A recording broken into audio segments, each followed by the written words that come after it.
I stood in front of the courthouse wearing a simple white dress I had bought with my own savings.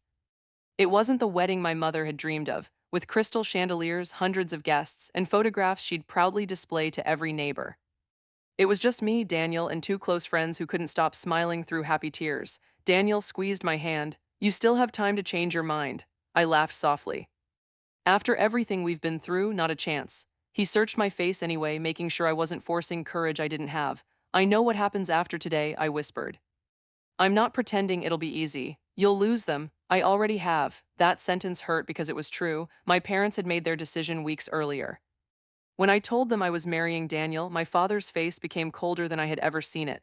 My mother didn't yell at first. She cried, then she begged, then she blamed me. Finally, she spoke words that would echo in my mind for years. "You are throwing your life away for him. Not because Daniel was cruel, not because he was unemployed, not because he treated me badly. Only because he was black," I argued until my throat hurt. "You raised me to judge people by their character. We raised you to make smart choices," my father snapped. "This is a smart choice." "I love him," Mother shook her head as though I had confessed to a crime. "You don't understand what people will say." I looked around the dining room where every family birthday, every Christmas dinner, every childhood celebration had happened. "I don't care what people say." "We do," she answered. That was the moment I realized their reputation mattered more than I did. The week before the wedding, my older brother Ethan came to my apartment carrying a small box. "I brought your things." "My things?" "Mom packed up everything you left at the house." I opened the box, my childhood photo albums, my graduation medals. A stuffed rabbit my grandmother had sewn before she passed away, even the mug that said "World's Best Daughter." I stared at it, confused. Ethan rubbed the back of his neck. "They're changing the locks tomorrow." I couldn't breathe. "They're really doing it." "I'm sorry. Did you try to stop them?" His silence answered before his mouth did. "I have my own family to think about," he finally muttered. That sentence hurt almost as much as my mother's. "So I'm on my own." He lowered his eyes. "I guess. The wedding was beautiful anyway." Daniel looked at me like I was the only person in the world. His parents welcomed me with hugs so warm that I cried during the reception. His grandmother kissed my forehead. "You've gained a family today, sweetheart." Those words broke something inside me because they reminded me of everything I had lost. Months passed, no birthday calls, no holiday invitations. No messages, nothing. When our first daughter Ava was born, I stared at my phone in the hospital room. Maybe becoming grandparents would soften them. I sent a picture. "She's here." Hours later, the message showed as read. No reply. I deleted the conversation. Daniel climbed onto the hospital bed beside me. "They don't deserve this little girl." I kissed Ava's tiny forehead. "I know, but some small piece of me still hoped." Years slipped by, hope slowly became acceptance. We built a beautiful life. Daniel's architecture business grew from a tiny office into a respected firm. I left my marketing job and started a branding agency from home while raising our daughters, Ava and Maya. Money became comfortable, then abundant, not because anyone handed us opportunities, because we worked every exhausting day for them. The people who had predicted our marriage would fail never saw us laughing over burnt pancakes on Sunday mornings or dancing barefoot in the kitchen while the girls giggled. They never saw Daniel reading bedtime stories using ridiculous voices. They never saw him bringing me coffee before I woke up every single morning. Love wasn't dramatic anymore, it was dependable. Safe, real. 9 years passed. 9 years without hearing my mother's voice. 9 years without a single invitation. 9 years of pretending their rejection no longer mattered. One rainy Tuesday afternoon, I was organizing client files when our doorbell rang. Daniel was picking up Maya from piano lessons, so I answered alone. The woman standing on my porch looked older than I remembered. Her elegant hair had faded almost completely gray. The expensive confidence she once wore had been replaced by exhaustion. For a few seconds, neither of us spoke. Then she smiled as though she had simply stopped by after missing one family dinner instead of disappearing for nearly a decade. "Hello, sweetheart." The word felt foreign. I kept one hand on the door. "What do you want?" Her smile trembled. "Is that really how you're going to greet your mother?" I almost laughed. "My mother buried me 9 years ago." She glanced past me into the house. "I've been trying to find the right time. There were 3,287 days." Her expression tightened. I counted. Rain dripped from the edge of the porch roof between us. Finally, she sighed. "I need your help. Not 'I missed you,' not 'I'm sorry.' Not 'Can we talk?' Just 4 words. I need your help."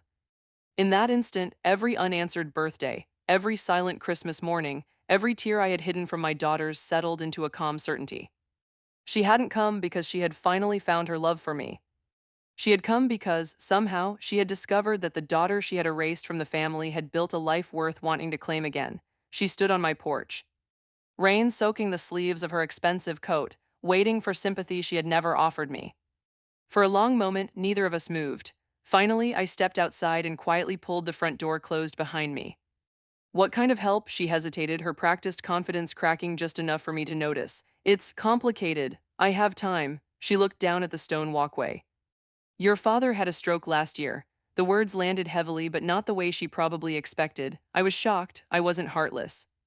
Despite everything, the image of my strong, stubborn father lying in a hospital bed tugged at memories I had spent years trying to bury. Is he alive? Yes. Recovering? She nodded slowly. But he can't run the business anymore. My parents had owned a chain of furniture stores for decades. Growing up, I believed Ethan would inherit everything. That was always the plan. What about Ethan? Her face tightened. That's part of the problem. I waited. He expanded too quickly. Meaning, he borrowed. How much? A lot. How much, Mom? She swallowed. Millions? I stared at her. Ethan? Yes, the responsible son. He trusted the wrong people. I almost smiled at the irony. The son who had watched me be thrown away without saying a word had been trusted with everything, and he had destroyed it. She rushed to continue. The banks are demanding payment. Suppliers are filing lawsuits. If we lose the company, we'll lose the house too. So, I heard your company has become very successful. There it was, not concern, research. You heard? She nodded. People talk. I'm sure they do. They say you and Daniel, she paused awkwardly as though his name still tasted unfamiliar, have done extremely well. Our finances aren't public. No, but you found out anyway. She didn't deny it. Instead, she reached for my hand. I stepped back before she could touch me. The disappointment on her face lasted only a second before she replaced it with sadness. We're family. The words almost made me laugh. Are we? Of course. Were we family when you changed the locks? Silence. Were we family when you ignored the birth of Ava? Nothing. Were we family when Maya was born? She blinked. Didn't know you had another daughter. Exactly. You never asked. For the first time, guilt flickered across her face. I made mistakes. Mistakes? I was trying to protect you. From my husband, from the difficulties. I shook my head. No, what? You were protecting your reputation. She opened her mouth. You chose neighbors over your daughter. She looked genuinely wounded. I've regretted it for 9 years, every day. If that's true, why didn't you come sooner? She had no answer because there wasn't one. At that moment, Daniel's truck pulled into the driveway. He climbed out holding Maya's tiny pink backpack while 8-year-old Maya skipped beside him, laughing about something that had happened during piano lessons. The moment they noticed my mother, both of them slowed. Daniel walked over calmly. Everything okay? Before I could answer, my mother looked directly at him. Time seemed to rewind 9 years. Except this time, there was no disgust on her face, only desperation. Hello, Daniel, he nodded politely. Mrs. Carter. I'm glad to see you've been doing well. Thank you. His voice was respectful but distant. She glanced toward the girls. Are those my granddaughters? Ava had just stepped onto the porch after hearing voices. She stood beside me curious. Mama, I placed a hand on her shoulder. Girls, this is, the word caught in my throat. Who was she? A stranger, my mother. Someone who had willingly missed every birthday party, every school recital, every scraped knee, every lost tooth. This is the woman who raised me. My mother's face fell, not grandmother. Not mom, just the woman who raised me. Daniel understood exactly why. He wrapped an arm around my shoulders without saying a word. Mother looked at the girls with watery eyes. They're beautiful, they are. I'd like to know them. Ava looked up at me. Mom, who is she? Children have a way of asking the questions adults avoid. I answered honestly. She's my mother, Ava frowned. The one who never visits. My mother visibly flinched. Children also have a way of speaking uncomfortable truths without cruelty. I've been away for 9 years, Ava asked innocently. Daniel gently interrupted. Girls, why don't you both head inside? Grandma Rose is making cookies. The girls happily disappeared through the front door. As soon as they were gone, my mother's shoulders sagged. They don't even know me. No, I've missed so much. You chose to. Tears rolled down her cheeks. I know. For a second, I almost believed them. Then she said if you could loan us the money, we could save everything. Loan, there it was again, not reconciliation, not accountability. Business, I looked into her eyes. How much? $3 million. Even Daniel let out a quiet breath. 3 million. She said it as though she were asking to borrow a cup of sugar. You think after 9 years of silence? You can knock on my door and ask for $3 million. We'll pay you back. With what? The business. The one Ethan ruined. She looked cornered. It can recover. I folded my arms. So the daughter you erased is now expected to rescue the son you protected. She didn't answer because she couldn't. Before leaving, she reached into her purse and handed me a cream-colored envelope. Please. I didn't take it immediately. Finally, I accepted it. Inside was an invitation to a family meeting at my parents' house that Saturday. At the bottom, written in my father's unmistakable handwriting, was a single sentence. If there is any love left in your heart, come home one last time. I stared at those words long after she walked away. Daniel rested a hand on my back. What are you thinking? I carefully folded the invitation. I'm thinking. I looked toward the living room where our daughters were laughing with Daniel's mother, the woman who had loved me without conditions from the day we met. That for the first time in 9 years, a slow, unexpected smile spread across my face. I'm the one holding every card. I didn't answer the invitation immediately. For 2 days, the envelope sat on my desk while I worked. Every time I glanced at it, I remembered another piece of the daughter I used to be, the girl who believed love from family was unconditional. By Saturday morning, I had made my decision. I'm going, I told Daniel as I buttoned my coat. Do you want me to come? I smiled. I want to do this myself. He kissed my forehead. You don't have to prove anything. I'm not going to prove something. I picked up my purse. I'm going to finish something. The house looked exactly the same, the white porch swing. The blue shutters, the maple tree my father and I had planted when I was 10. For a second, it felt as though the last 9 years had disappeared. Then I remembered that I had never been invited back. I had been summoned. My mother opened the door before I knocked. You came. I said I would. Inside, the dining room was already set. Father sat at the head of the table. The stroke had aged him. His left hand trembled slightly, and speaking seemed to require more effort than I remembered. Ethan was there too. He looked exhausted. The confidence that once bordered on arrogance had vanished. For several awkward seconds, no one spoke. Finally, Father cleared his throat. You look, well, I am, he nodded. I'm glad. It was the closest thing to affection I'd heard from him in nearly a decade. Mother poured coffee no one touched. Ethan stared at the table until he finally whispered, I'm sorry. I looked at him. For what? For all of it. Be specific. He closed his eyes. I should have defended you. Yes, I should have visited. Yes, I should have known Mom and Dad were wrong. I waited. I was a coward. There it was, not excuses, the truth. Father frowned. We all made mistakes. I turned toward him. No, he looked confused. Mistakes are forgetting birthdays. Silence. Mistakes are burning dinner. Mother lowered her eyes. You made choices. No one argued. Father inhaled deeply. We can't change the past. No, but perhaps. We can become family again. I almost admired how naturally he skipped over 9 years of silence. As family, he continued carefully, we help each other. There it was. Always circling back to the money. I reached into my purse and placed a thick folder on the table. Everyone stared. Mother's face brightened. I knew you'd help. I didn't say that. I slid the folder toward Father. Open it. His trembling hands struggled with the clasp before Ethan helped him. Inside were neatly organized documents. Financial reports, legal analyses, property evaluations. Daniel and I hadn't spent the week deciding whether to write a check. We had spent it learning everything about their situation. Father flipped through the pages. What is this? A complete review of your company. Ethan looked confused. You did this? My team did. Mother smiled nervously. So. You know what needs to be paid. I know exactly what needs to be paid. Hope returned to their faces, then I continued. I also know that the business has been operating at a loss for 3 years. Their smiles faded. I know suppliers haven't been paid. Another page turned. I know Ethan mortgaged properties without telling Dad. Ethan's face turned pale. I know personal expenses were charged to company accounts. Mother looked at Ethan in disbelief. And I know, I said quietly, that even if I gave you $3 million today, the business would still fail within 18 months. The room fell silent. Father slowly removed his glasses. That's impossible. It isn't, I pointed to the reports. These numbers don't lie. Ethan buried his face in his hands. I thought sales would recover. They didn't. I kept borrowing. I know, I thought I could fix it. I know, for the first time I wasn't angry.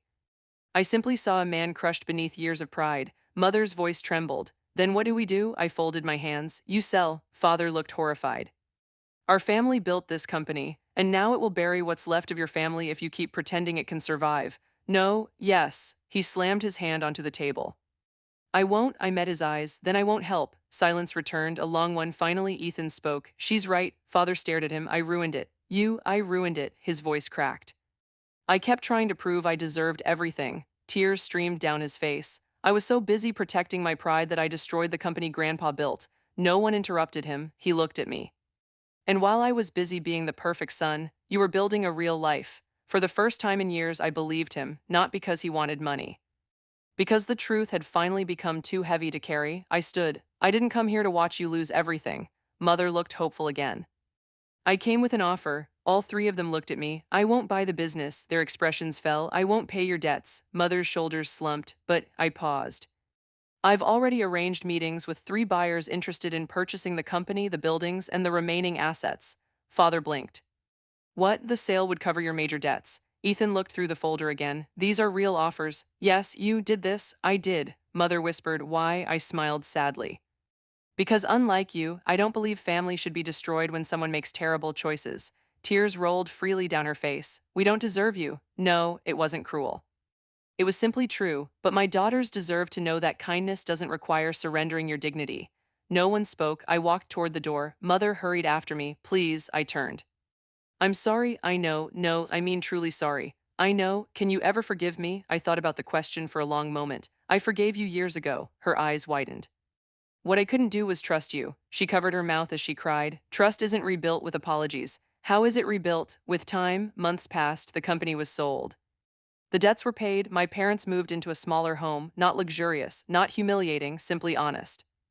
Ethan found a management job at another company and for the first time in his life worked for someone else. Every few weeks, my mother would send a message, not asking for money.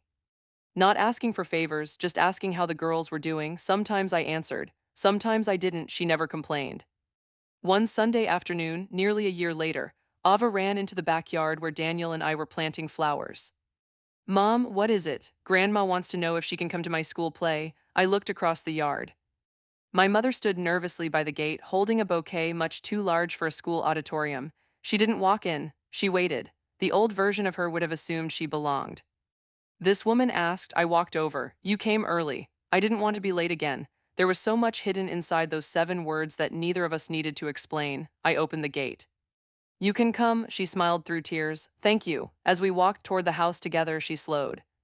I don't expect to ever be the mother I should have been. You can't, but maybe. She glanced toward Ava and Maya laughing on the porch with Daniel. Maybe one day I can become the grandmother they deserve. I looked at the family I had built from love instead of approval. For 9 years, I had dreamed that revenge would feel like watching the people who rejected me lose everything. I had been wrong. The sweetest revenge wasn't taking their home, their business, or their pride. It was standing before them with a happy marriage, 2 wonderful daughters, a husband who had never once made me question my worth, and a life so full of love that I could offer mercy without sacrificing my self-respect. They had disowned me because of the man I married. In the end, that very man had helped me become the woman they could never control again.